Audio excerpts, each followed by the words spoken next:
Hello दोस्तों, स्वागत है आप सभी का उत्कर्ष के नर्सिंग एंट्रेंस एग्जाम के इस यूट्यूब चैनल पर। और आज का वीडियो थोड़ा खास रहने वाला है क्योंकि RUHS का जो रिपोर्टिंग का समय है उसका आज आखिरी दिन आ चुका है। तो इसलिए बच्चों ये वीडियो खास तौर पर आपके लिए बनाया गया है और उन सारे स्टूडेंट्स के लिए जो कि फर्स्ट राउंड काउंसलिंग में अपीयर कर चुके हैं, उनको कोई कॉलेज नहीं मिला है और यदि कोई सेकंड राउंड काउंसलिंग की भी वेट कर रहा है तो उसके अंदर यदि कॉलेज नहीं मिला है और अगर कॉलेज अलॉट होने का वेट कर रहे हैं तो उनके लिए भी ये वीडियो काफी स्पेशल रहने वाला है। और जिन स्टूडेंट्स को फर्स्ट राउंड में कॉलेज मिला है परंतु वो अपग्रेडेशन का सोच रहे हैं या फिर दूसरी चॉइसेस के बारे में सोच रहे हैं तो उनके लिए भी आज का वीडियो जो है थोड़ा सा स्पेशल रहने वाला है। तो जैसा कि आप मेरे पीछे देख पा रहे होंगे, आज हम करेंगे RUHS BSc nursing first round counselling और साथ ही साथ में सेकंड राउंड काउंसलिंग और अपग्रेडेशन की बातें।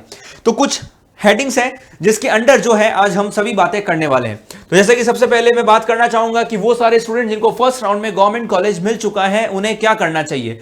तो बच्चों, आपको अगर मान लीजिए मनपसंद कोई गवर्नमेंट कॉलेज मिल गया है तो आपको तुरंत प्रभाव से उसको ज्वाइन कर लेना चाहिए। आपको जो है उसके अंदर रिपोर्टिंग करवानी चाहिए, डॉक्यूमेंट वेरिफिकेशन कंप्लीट करवा लेना चाहिए, क्योंकि बच्चों गवर्नमेंट के अंदर तो आपको रियायत नहीं दी जाएगी। यदि 12 तारीख लास्ट डेट है तो 12 तारीख ही लास्ट डेट है। हो सकता है प्राइवेट के अंदर आपको ज्वाइनिंग के लिए एक आध दिन एक्स्ट्रा दे दें, परंतु गवर्नमेंट में ऐसी कोई भी रियायत आपको नहीं दी जाएगी।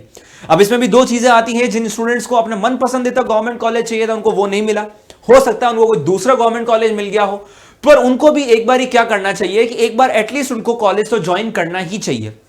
वो इसलिए क्योंकि कई बारी RUHS ने ऐसे भी नियम कायदे कानून निकाले हैं कि जहां पर यदि किसी को फर्स्ट राउंड काउंसलिंग में यदि कोई कॉलेज अलॉट किया गया है और वो ज्वाइन नहीं करता है तो उसको सेकंड और थर्ड राउंड में मौका ही नहीं दिया जाता है। तो इट इज वेरी इंपॉर्टेंट कि आपको यदि फर्स्ट राउंड में कोई गवर्नमेंट कॉलेज या प्राइवेट कॉलेज मिला है तो एटलीस्ट आप उसको ज्वाइन कीजिए, अपना डॉक्यूमेंट वेरिफिकेशन करवाइए और उसके बाद यदि आप चाहेंगे तो सेकंड राउंड में भी जो है आपका कॉलेज अपग्रेड आप करवा सकते हैं।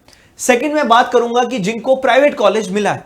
अब प्राइवेट कॉलेज मिलने वालों की दुविधा यह रहती है कि सर हम प्राइवेट कॉलेज मिला है, अब हम क्या करेंगे, क्या हमें प्राइवेट कॉलेज ले लेना चाहिए या फिर हमें आगे सब्सिक्वेंट काउंसलिंग की वेट करनी चाहिए कि शायद हमारी जो है गवर्नमेंट कॉलेज में सीट अपग्रेड हो जाए। तो इसके लिए मैं आपको यही कहूंगा कि अगर आपको प्राइवेट कॉलेज भी मिला है तो एटलीस्ट आपको अपना कॉलेज ज्वाइन तो करना ही चाहिए, डॉक्यूमेंट वेरिफिकेशन करवाना चाहिए। परंतु यदि मान लीजिए कि आपके थोड़ा सा ही गैप है, जो लिस्ट है उसके अंदर आप ये देख रहे हैं कि भैया थोड़ा सा ही गैप है, आप अगर सेकंड राउंड के लिए अपीयर करते भी हैं तो वो जो हो सकता है वो गैप क्लियर हो जाए, हो सकता है आपकी सीट्स अपग्रेड हो जाए, तो उसके लिए भी आप वेट कर सकते हैं। परंतु एटलीस्ट यदि आपको फर्स्ट राउंड में सीट मिला है तो आपको ज्वाइन करना बहुत जरूरी है, तो उसलिए फिर आगे की जो राउंड की काउंसलिंग होगी वो थोड़ी सी आसान हो जाएगी। अब सर ये कैसे पॉसिबल है कि हमें तो प्राइवेट कॉलेज मिला है और गवर्नमेंट कॉलेज बाद में मिल सकता है? तो बिल्कुल मिल सकता है। तो वो ऐसे मिल सकता है दोस्तों कि जैसे ही आप प्राइवेट कॉलेज ज्वाइन करते हैं और फिर जैसे मान लीजिए सेकंड राउंड में, जैसे कि फर्स्ट राउंड में मान लीजिए किसी को गवर्नमेंट कॉलेज मिला है, अब यदि वो भी अगर अपनी सीट अपग्रेड करवाना चाहेगा या सीट छोड़ना चाहेगा या किसी ने अगर सीट ज्वाइन ही नहीं करी होगी तो उसकी सीट तो वेकेंट हो जाएगी। तो वहां पर फिर से रीशफलिंग होगी और जो नीचे वाले स्टूडेंट्स हैं उनको फिर से मौका दिया जाएगा, जहां पर यदि कोई ऊपर जो आपने चॉइसेस भरी हैं अगर उसमें कोई सीट खाली होगी तो जब आपका नंबर आएगा तो उसमें भी आपको जो है सीट प्रोवाइड करवाई जा सकती है। इसीलिए बहुत जरूरी है कि यदि आपको प्राइवेट कॉलेज में मिला है तो एक बार आप उसको ज्वाइन कर लीजिए, ठीक है बेटा। उसके बाद में बच्चों मान लीजिए कि अब अगर प्राइवेट और गवर्नमेंट में से अगर किसी को कोई भी कॉलेज नहीं मिला है या फिर किसी को प्राइवेट कॉलेज मिला है या फिर गवर्नमेंट कॉलेज मिला है, तो मैंने आपको बता ही दिया है कि इसमें से कौन सा आपके लिए सही चॉइस रहेगा। तो देख लीजिए बच्चों, इसमें भी दो ऑप्शंस आते हैं आप सभी के पास कि या तो अब आपको क्या मिला है बच्चों, प्राइवेट कॉलेज मिला है और आपको प्राइवेट कॉलेज ही चाहिए।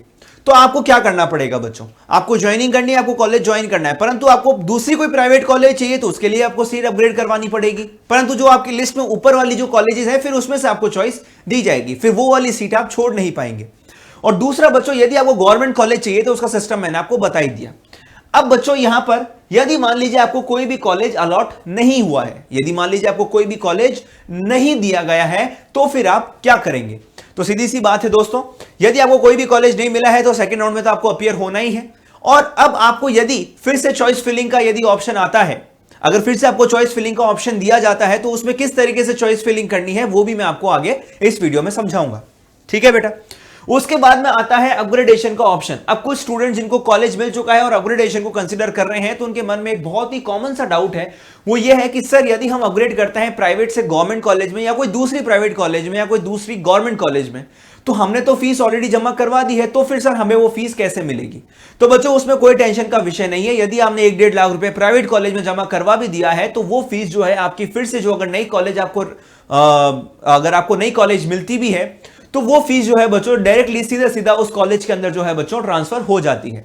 उसमें से कुछ अमाउंट, लगभग 90,000 जितना अमाउंट जो है बच्चों आपका डायरेक्टली कॉलेज को ट्रांसफर हो जाता है, और बचा कुचा जो अमाउंट होता है वो आपको चेक, डीडी या फिर कैश के रूप में दे दिया जाता है।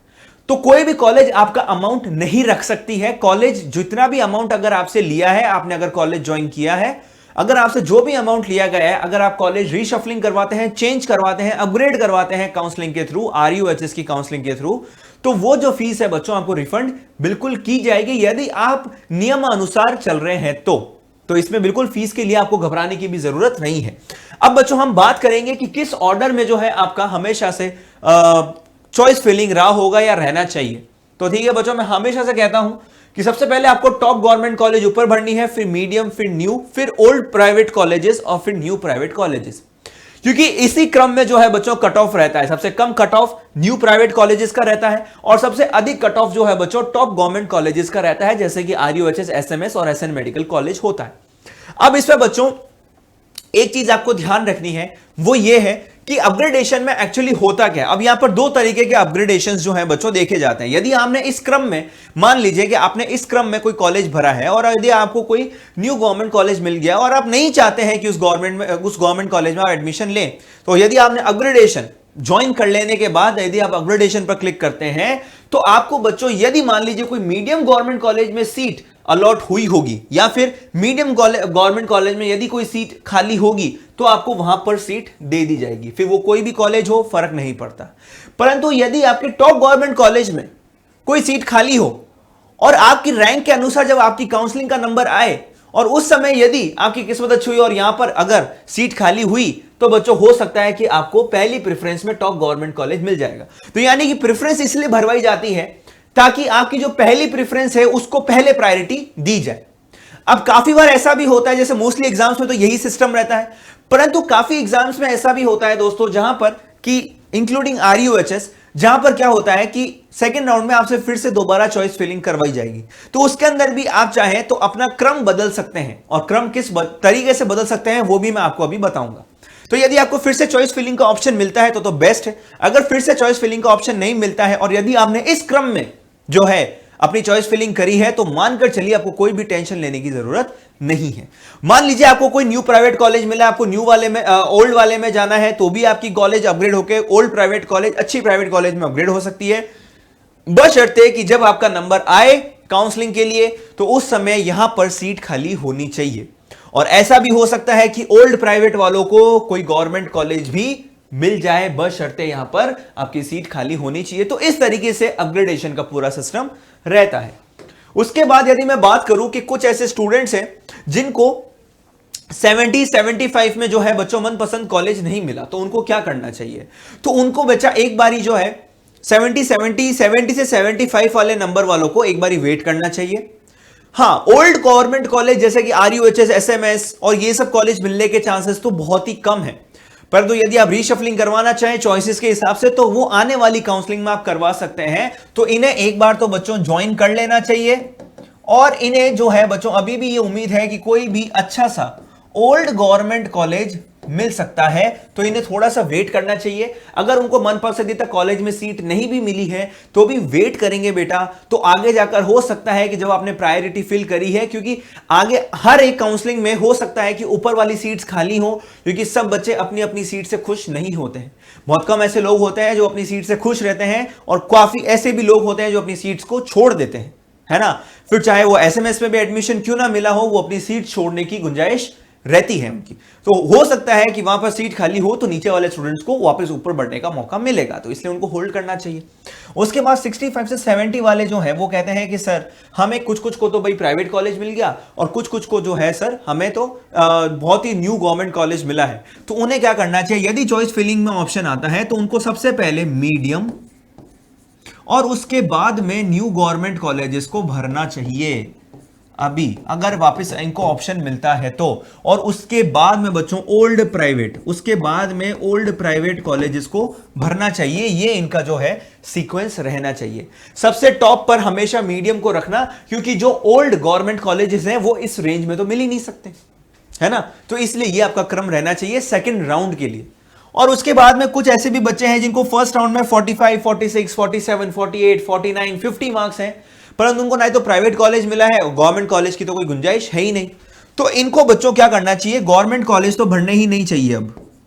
अब इनको गवर्नमेंट कॉलेज तो भरने ही नहीं चाहिए, उनको सीधा क्या करना चाहिए, सीधा प्राइवेट कॉलेज भरने चाहिए। ऊपर रखो टॉप प्राइवेट कॉलेजेस और नीचे रखो बच्चों मीडियम या फिर न्यू प्राइवेट कॉलेजेस। ठीक है बेटा। अब सर ऐसा क्यों हुआ, कि ऐसा क्यों हुआ सर कि इस पे भी हमें कॉलेज नहीं मिला? उसका रीजन है कि देखो, जैसे मेरे पास कुछ क्वेरीज आई कि एक स्टूडेंट था जिसके इसी रेंज में नंबर थे और उसको जोधपुर के अंदर प्राइवेट कॉलेज ही चाहिए था, परंतु उसको कॉलेज नहीं मिला।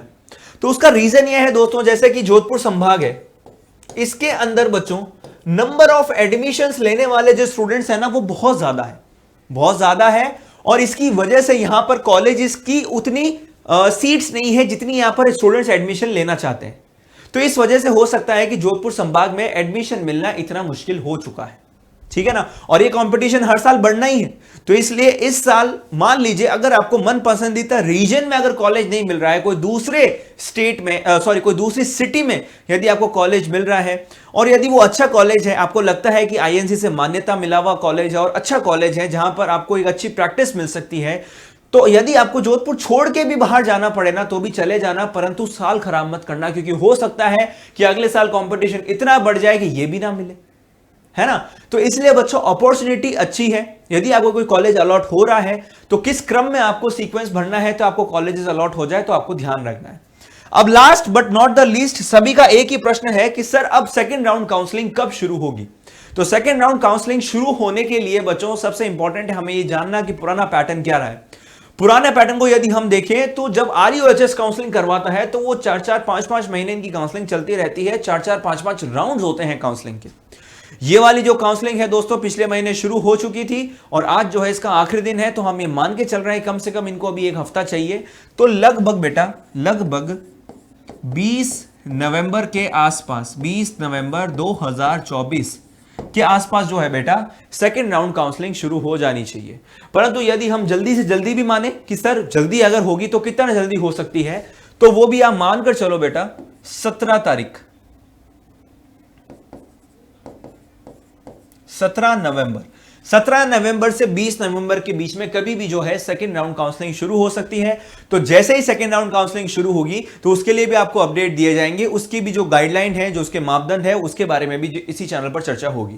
तो यदि बच्चों वीडियो अच्छा लगा हो, इंफॉर्मेटिव लगा और वीडियो के एंड तक यदि आप बने हुए हैं तो उसको लाइक कीजिएगा, अपने दोस्तों के साथ शेयर कीजिएगा जो कि काउंसलिंग को लेकर थोड़ा भी कंफ्यूज हैं। और यदि आप भी सेकंड राउंड काउंसलिंग की वेट कर रहे हैं तो नीचे एक बार कमेंट बॉक्स में थम्स अप वाला कमेंट जरूर कीजिएगा। और यदि और भी कोई डाउट है तो प्लीज नीचे कमेंट बॉक्स में जरूर लिखिएगा। चैनल पर नए हैं तो सब्सक्राइब किए बिना बिल्कुल भी मत जाइएगा। तब तक के लिए thank you so much and all the very best.